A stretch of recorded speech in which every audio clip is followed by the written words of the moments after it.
The narcissist cares about self-preservation over anything else, so you might be holding out for an apology that's never going to happen. I'm going to give you an example of how this manifested in my personal relationship with a narcissist and what to look out for in yours. So the narcissist is screaming and yelling at you, maybe even verbally or physically assaulting you, which was the case of my daily life for almost 5 years with this person.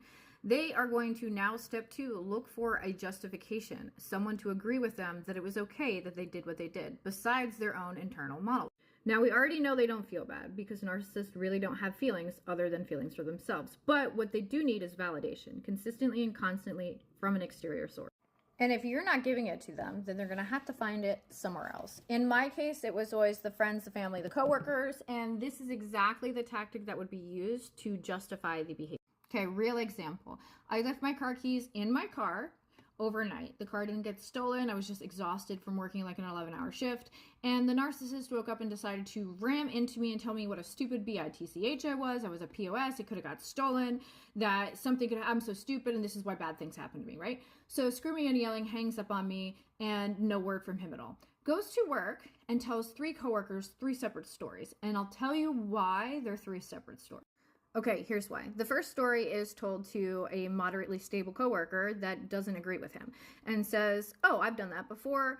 I completely understand that. So not the first reaction the narcissist wants. Remember, the narcissist is looking for someone to agree with him or her. So he or she exaggerates the story just a little bit to make it sound a little bit more extreme. Well, she also left the windows unrolled and it rained. And because of that, her car got wet. And now that coworker might be like, oh, that really sucks. And that's still not the reaction the narcissist wants. So now we're moving on to stage 3. Stage 3 is approaching someone of the opposite sex, specifically to target the empathy of that person. I feel so bad because I got a tone with her or I yelled at her, completely downplaying what they actually did, looking for validation in their behavior. And then the version that you're left with is the response that person gives to the narcissist. Okay, so let's say you're like me and you try to hold the narcissist accountable or want to tell them how you feel, and you say, hey, I'd like to talk about this later. You said something that was confusing and hurt my feelings, and you try to set a boundary. First off, you're never going to get anywhere with that.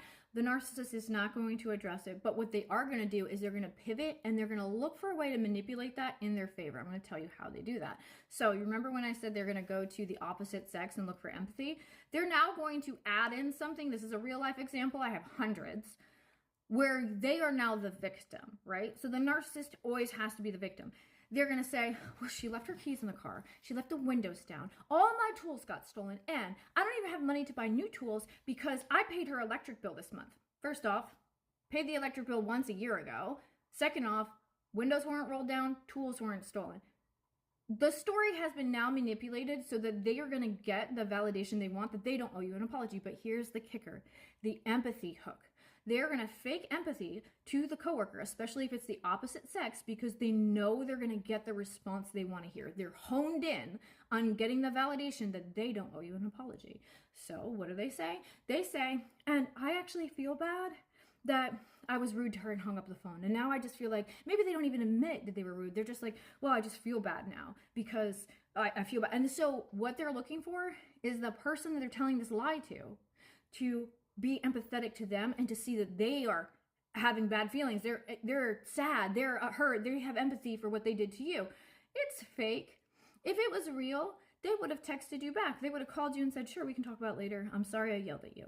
They would have done, but they don't do that because it's not genuine. It's fake empathy to get the response they want, to get the feedback and validation that it's okay to abuse you. So that's what this person would do to me time and time again. And I'm going to disclose how I found out all this information firsthand, 100%, not an assumption, in another long format video.